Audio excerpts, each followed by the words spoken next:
নমস্কার। আজ হোলি, তাই হোলি উপলক্ষে আমার ঠাকুর ঘরটা আমি সুন্দর করে সাজিয়েছি। যেহেতু আমার ঘর সাজাতে খুব ভালো লাগে, সেই জন্য আমি আমার মতন করে সাজিয়েছি। তোমাদের কেমন লাগছে দেখো, দেখে আমায় কমেন্টে জানাও। ঠাকুর ঘর যেতে যেহেতু এই প্যাসেজটা আমার পড়ে, তাই এই সরু জায়গাটায় আমি একটা কলকা দিয়েছি। আগের ভিডিওতে দেখেছো কীভাবে এই কলকাটা আমি করেছি। ঘর যেহেতু সাজাতে ভালোবাসি, ওই জন্যে ঠাকুর ঘরটা একটু অন্যরকমভাবে সাজিয়েছি। তাই এখানে আমি এইভাবে পর্দাটাকে দিয়েছি, এইভাবে ক্রিস্টের চেনটাকে এভাবে সাজিয়েছি, আর এখানে ফুলের ছাদ দিয়েছি।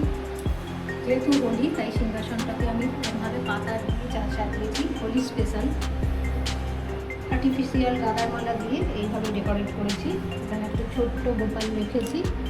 ইচ্ছা আছে মার্বেলের মূর্তি রাখবো, এখনও সেরকম পছন্দ হয়নি বলে রাখতে পারিনি, ভবিষ্যতে রাখবো। এখানে এরকমভাবে আমি ফুলের মালাটা দিয়েছি। এখানে একটু রঙলি করেছি, এইভাবে রঙলি করেছি।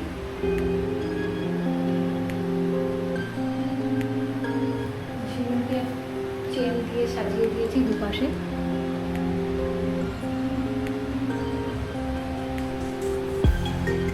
একটু অন্যরকম রূপে করেছি। আগের থেকে আগে একটা ছিল সরস্বতী পুজো, অন্যরকম সাজিয়েছিলাম, এখন আবার একটু অন্যরকম ডেকোরেট করেছি। তোমাদের যদি ভালো লাগে তোমরা কমেন্টে জানাও।